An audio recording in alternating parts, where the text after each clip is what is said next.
Good evening and welcome to the National News Broadcast. We're going to bring you top stories from home and around the world. I'm Mithalia Viravagana. And I'm Thilina Udayaratna. For starters, we take a look at tonight's top stories.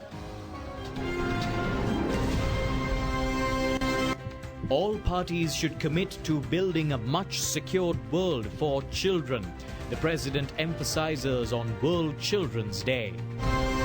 The Prime Minister says they face the challenge in building a stable economic and social background in fulfilling the aspirations of children. The railway strike continues. The final decision of the Sri Lanka Freedom Party over the presidential election will be made on the 5th of October. Bail granted for the arrested IGP who is on compulsory leave.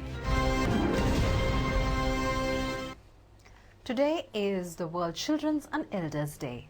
This year's theme of the day is Sumituru Dayakin Dinavamu Daruwan. A declaration was made at the World Conference for the Well-being of Children in 1925 to set a day to commemorate the World Children's Day. Accordingly, the decision to set a suitable day to commemorate the World Children's Day was made during the year 1954. Accordingly, Sri Lanka celebrates the Children's Day on October 1st. Meanwhile, the elderly population in many countries continue to escalate and has been predicted that the world's elderly population will cover up to 30% of the global population. President Maithripala Sirisena says that many programs, including the national program Let's Protect Children, have been initiated to ensure the security, protection and development of children.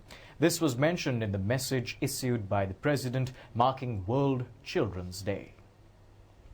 The statement further read that all parents, elders, officials of all institutions and organizations, policymakers and politicians should rally together for the betterment of children under the theme Sumituru Dayakin Dinavamu Daruwan. The President emphasized that the government and the older generations should further commit in creating a better society, ensuring a much protective and friendlier environment for children. The Prime Minister emphasized on the importance of building a stable country ensured with peace, reconciliation and sustainable growth to create a better society. The Prime Minister in his Children's Day message said that they face the challenge in building a stable economic and social background in further strengthening family bonds to fulfill the aspirations of children. Minister of Child Affairs Chandrani Bandara said that the present generations should be more cautious of children who are alone and uncertain in the present competitive and chaotic world. The next generation waiting to take up the future should be empowered while being protected with utmost care. The minister in her statement emphasized the need to lay a suitable platform for children to become suitable human beings in society. Sri Lanka Rupavahini Corporation organizes many programs on behalf of World Children's Day each year. One of the programs initiated by the SLRC was held at the Colombo Bandanayake International Airport today with the participation of 100 selected children.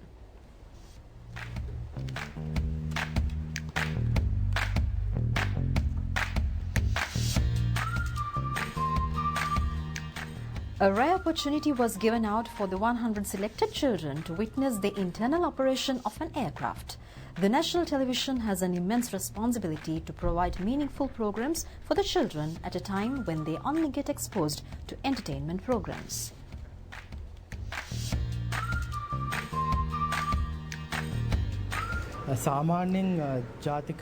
Director General of Sri Lanka Rupavahini Corporation Saranga Wijeratne said that most media institutions are only preparing programs focusing on entertainment programs for the children on World Children's Day. However, he said that the national television has provided the opportunity for the children to gain an educational experience today.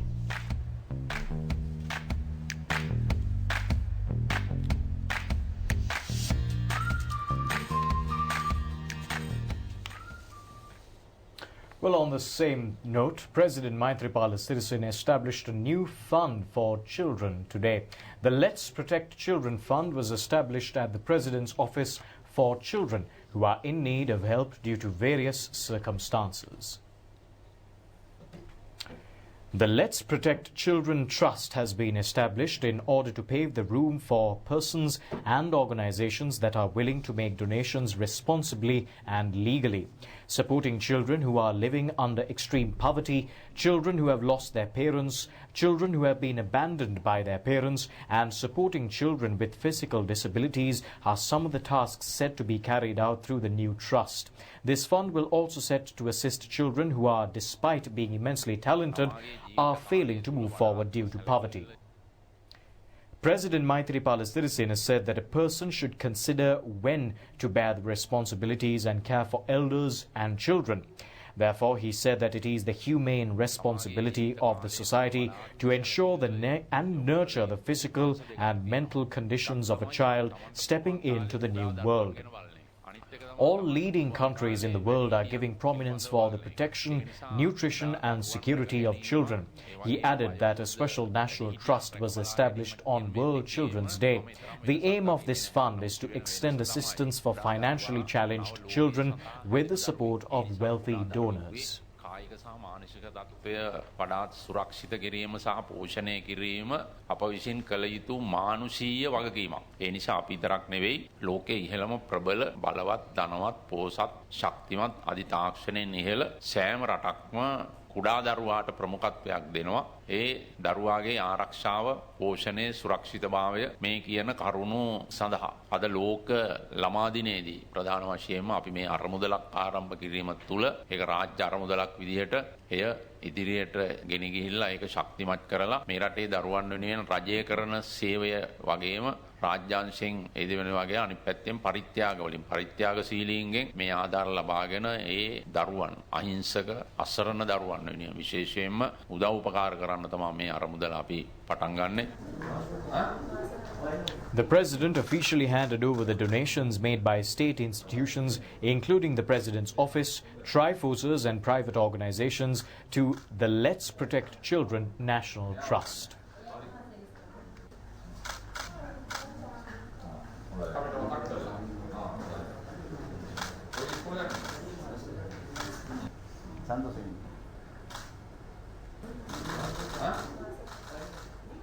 The President also donated 2 million rupees each for 3 families with triplets as a relief to the financially challenged families at the Presidential Secretariat.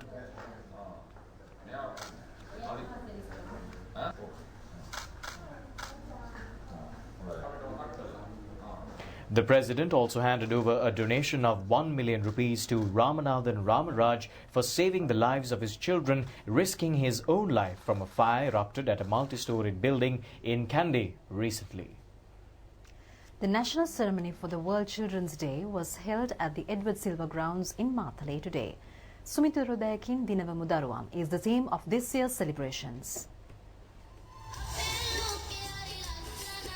The ceremony was held under the patronage of Minister Chandrani Bandara and Central Provincial Governor Kirti Tennakoon. Launching of the National Policy on Early Childhood Protection and Development and the Policy for Alternative Protections was held at the event. Issuance of commemoration stamp and commemoration souvenir was also a part of the program. The winners of the competitions held in line with the Children's Day received awards and prizes during the ceremony.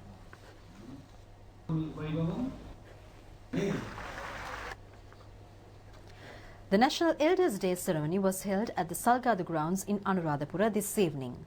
The theme of the ceremony was Vadihiti Obanisa Thanak Dena Heta Dawasa. The chief guest of the event was Minister Daya Gamage.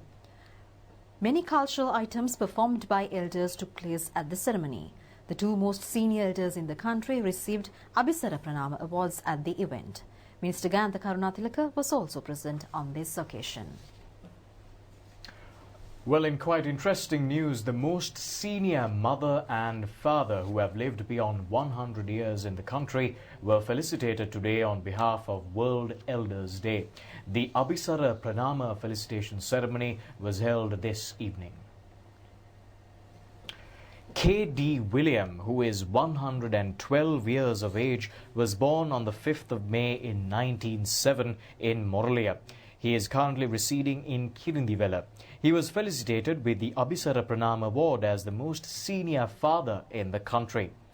The Abhisara Pranama Award for the most senior mother in the country was given to 116-year-old Pap Pattivelu. She was born on the 3rd of May in 1903 in Kalutara.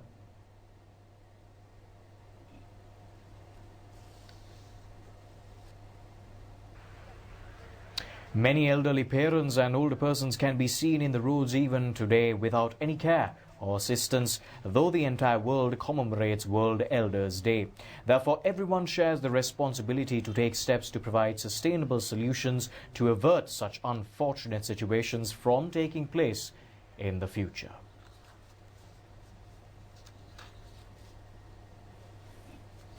Foreign Secretary Ravinath Arya-Singha has cautioned the United Nations against selective political agendas. His remarks came in the wake of the UN's decision to ban Sri Lankan troops from peacekeeping duties, citing the appointment of the country's army chief. Alleged of human rights violations and addressing the 74th session of the UN General Assembly yesterday, he said the UN must respect the decisions of countries in their internal matters.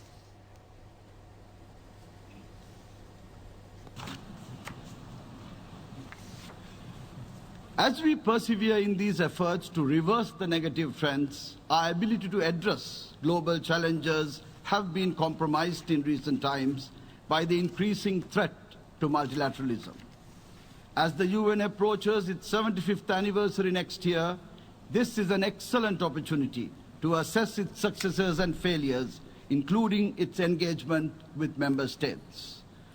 Partnerships fostered between member states and the UN over 70 decades, based on trust and equity, must not be compromised and allowed to be hijacked by actors accountable to none with selective political agendas.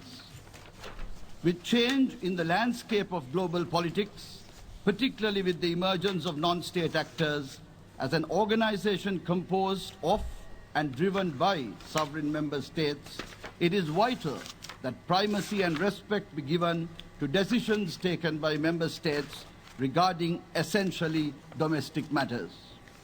In this context, our quest to strengthen the work of this very UN General Assembly through its revitalization process is extremely important to ensure that it remains relevant as the main deliberative and policy-making organ of the United Nations. Therefore, it is incumbent upon the UN policy implementers to refrain from being misled by entities with vested interests. The UN must also desist from making decisions without a valid consultative process, as its works has always been member state driven.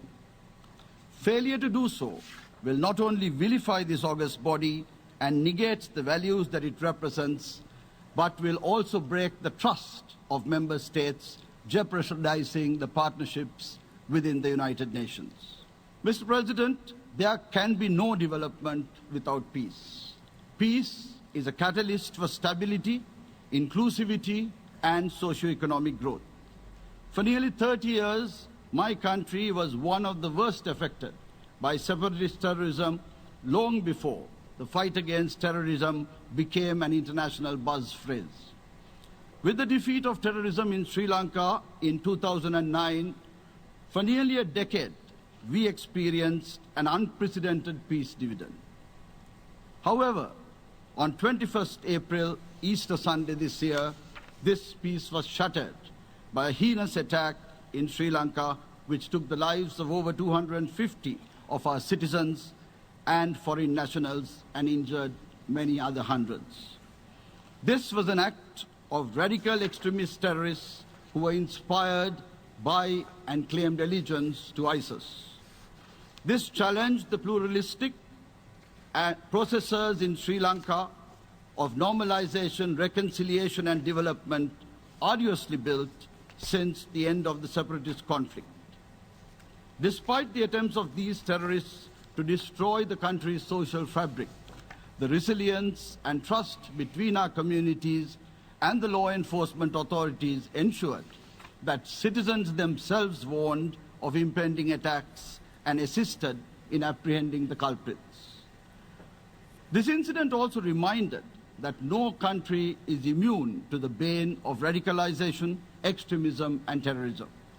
It has reaffirmed our resolve to fight these global menaces and urge all countries to work in collaboration to address the root causes. We thank particularly the UN Secretary General and our friends in the international community who unreservedly condemned the Easter Sunday attacks and supported the government of Sri Lanka in numerous ways. I thank the Chair of Delegation of Sri Lanka for his statement. A special event to celebrate Mahatma Gandhi's 150th birth anniversary was held with the participation of President Maithripala Sirisena today at the Presidential Secretariat.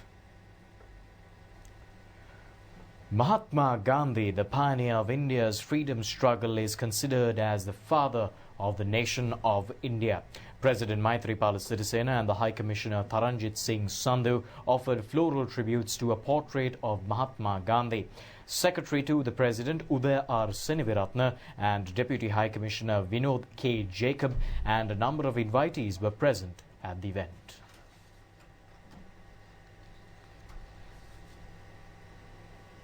Various celebrations were organized across the country on behalf of the World Children's Day.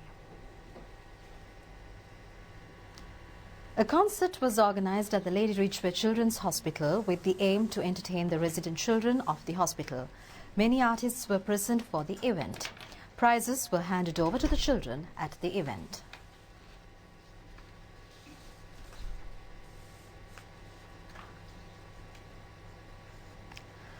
The awards ceremony of the 2019 State Children's Art Competition was held at the Nelumpokuna Theatre today. This event, organised by the Department of Cultural Affairs and the State Advisory Board of Visual Arts, aims to felicitate the skills of the children scattered around the country.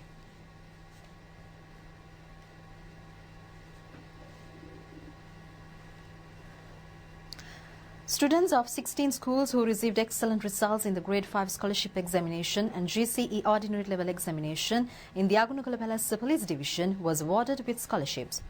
The ceremony was organised under the guidance of the officer in charge of Tangala Police Division, SP L.Y. Leelavansha. Assistance of the Agunukala Palace Traders Association was also extended to the event. Many programs were initiated at the Dehiwala Zoo on behalf of the World Children's Day. A competition was held to name 6 animals which were born recently, and entertainment competitions and animal shows were also included in the program. 17 candidates have made cash deposits for the forthcoming presidential election thus far. Speaking at a media briefing held in Colombo today, the chairman of the Election Commission, Mahinda Deshapriya, made these remarks. Chairman of the Election Commission Mahinda Deshapriya said that 17 candidates have made cash deposits to submit nominations for the presidential election until today. Out of the 17 candidates, 8 are independent candidates. He added that the rest of the 9 candidates are from recognized political parties. 3 days are left to make the cash deposits for the presidential candidates, and the deadline has been set to till 12 noon on the 6th of October. He said that the nominations will be accepted from the 7th of October from 9 a.m. till 11 a.m. The objections for the nominations can be made from 9 a.m. to 11:30 a.m. Youth to Lead organization had convened a media briefing in Colombo today. Co-convener of the organization, Kaveen Mohandiram, said that the younger generation in the country are expecting to take part in the presidential election process in a critical manner. The October 5th political discussion is an invitation to all the major political parties and all the major political candidates of our country to come on one stage and to discuss not the corruption allegations or the problems, because we all know what the problems are, we all know what the corruption allegations are, but to discuss the solutions that we can bring forth and the development that we can see. So what we need as youth of Sri Lanka is to hear from all these candidates on one stage so that we can compare and contrast what they can do for the country. And that's why it's very important that March 12 has organized one public platform for all these people to come on and then discuss these policies so that we can decide who the best candidate could be for Sri Lanka. And it's also very important that we understand all these policy-based discussions, people coming onto one public platform, that happens in a lot of other countries. But in Sri Lanka, this is the first time that this is happening. And another thing that we have to keep in mind is that this is a critical juncture for all of us, not just young people, but for the entire Sri Lankans. What we need to do is to understand that this public discussion, the public platform that March 12 has created, is one point for all Sri Lankans to understand and to analyze candidates. We do not say that this is the foremost and should be the only decision-making platform for people to decide whom to vote for, but rather this is part of a process. So what we as young people believe is that having candidates on one platform is important for us to decide, but it's part of a... Minister Ashok Abesinghe says that a cabinet paper has been submitted on the demands made jointly by several railway trade unions. He said that the trade unions are engaging in an unjustifiable act by continuing the strike when a cabinet paper has already been submitted on this issue. He said that a political conspiracy is behind this heinous act. Minister Ashok Abesinghe said that according to the subcommittee discussions on the railway strike, the Railways Department has to be converted into a reserve department in order to resolve the issues concerning the service. A cabinet paper has already been submitted in this regard. If the unions continue to engage in the strike, though their demands have already been met, then necessary steps will in fact be taken accordingly. The railway service will be converted into an essential service through the President. He said that the public should not be inconvenienced with such acts. Therefore, necessary measures will be taken as soon as the relevant gazette is signed by the President.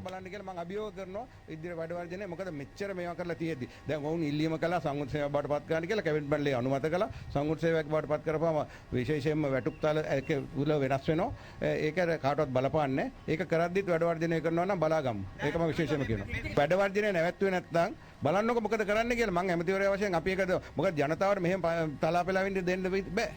මේක නැවතුනේ නැත්නම් අධිකාර ජනාධිපතිතුමාට කියලා මේක අත්‍යවශ්‍ය බවට පත් කළා. දැන් gazette පත්‍රය අපි ගහලා තියෙන්නේ. ඒක එහෙම වුණත් අත්සන් කරුවොත් ජනාධිපතිතුමා ඊට පස්සේ එතනින් එහාට ගන්න ක්‍රියාමාර්ග හුඟක් තියෙනවා. මෙහෙමයි ඕගොල්ලෝ දන්නේ නැහැ ඇවිල්ලා අපිට අඬලා මේක අත්‍යවශ්‍යතාවක් අයින් කරන්න කිය අඬපුවා ඕගොල්ලෝ දන්නවද? Today marked the 6th day of the railway strike. The railway unions have pledged to continue the railway strike until their demands are met. Meanwhile, the Railway Department mentioned that more than 10 trains were in operation during office hours for the convenience of all passengers. A loss of approximately 110 million rupees has occurred to the department owing to the strike action. Presidential candidate of the United National Party, Minister Sajith Premadasi, says that he will commit to safeguarding the next generation of the country.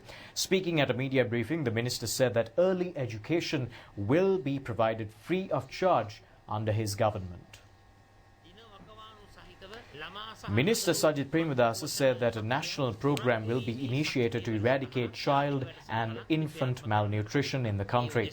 A national nutrition policy will be initiated in this regard. He added that the mechanism to review the progress of the program will be established in the Presidential Secretariat and will be continued to observe the implementation process. They expect to initiate an international-level preschool system in the country. These initiatives and many other projects and programs will be implemented in the country for the future benefit and development of children. Secretary-General of Sri Lanka Freedom Party, parliamentarian Dasri Jayasekara, says that both Sri Lanka Freedom Party and Sri Lanka Podujana Peramuna are on a positive stance on a possible alliance. Speaking at a media briefing, the parliamentarian said that the stance of the Sri Lanka Freedom Party will be announced as soon as Sri Lanka Podujana Peramuna finalise the issues concerning to the symbol on 5th October.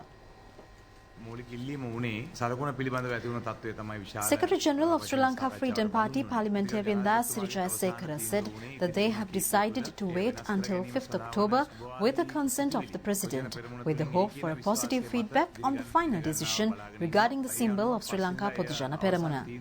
He said that the Central Committee will be gathered for a meeting accordingly.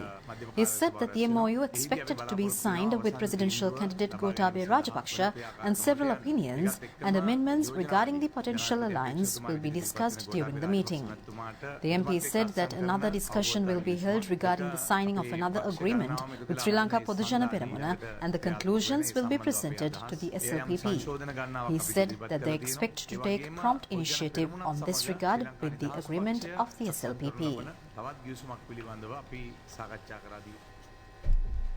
A special summit of the Desha Vimukti Janata Party was held at the new town hall in Colombo yesterday. The summit was held under the patronage of opposition leader Mahinda Rajapaksa and presidential candidate of the Sri Lanka Podujana Peramuna Gotabaya Rajapaksa. Opposition leader Mahinda Rajapaksa said that this party has a history of over 40 years. Also, he said that this party has been one of the most active parties in the leftist movement in Sri Lanka. They were fortunate to work closely since the inception of this party. The opposition leader said that the Desha Vimukti Janata Party always represented the masses. The cash deposit was made on behalf of the presidential candidate of National People's Power Movement, Anurakumara Dissanayake, today. Accordingly, 17 presidential candidates have made cash deposits thus far. Secretary-General of National People's Power Movement, Dr. Nihala Besingha, made the cash deposit on behalf of its presidential candidate, Anurakumara Dissanayake. Candidates representing 9 political parties have made deposits for the upcoming election. It includes 8 independent candidates. The deadline to place cash deposits for the presidential election will be concluded at noon on 6th October. Colombo Fort Magistrate Ranga Dissanayake ordered today to release the arrested IGP, who is on compulsory leave on 2 surety bail worth 200,000 rupees each when he was produced before the court. The magistrate made this order while pointing out that sufficient evidence was not presented to reject his bail application. The IGP has been arrested over an incident of intimidating and assaulting a lift operator at the police headquarters on the 11th of April 2017. The relevant officer had filed a formal complaint against the IGP Pujit Jayasundara and was made with the acting IGP C.D. Vikramaratne on the 2nd of June. Accordingly, the investigation related to the incident has been directed to the CID. The CID informed the court that CCTV footage related to the incident has been submitted to the courts and statements from several police officers have also been recorded. The CID further informed the courts that the IGP had expressed his regret over the incident when he was shown the acquired CCTV footage during the interrogations. President's counsel Anura Maddagoda represented the IGP at the court.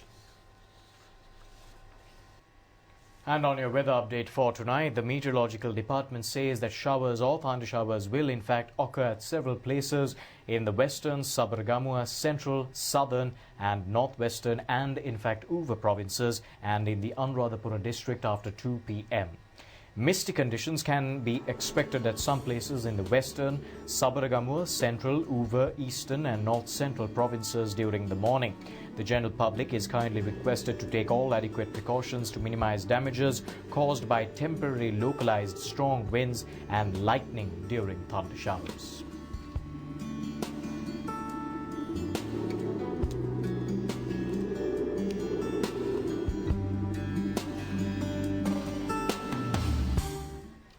Well, that's a wrap on tonight's Rupavahini English News. Join us once again tomorrow. Until then, good night. Good night.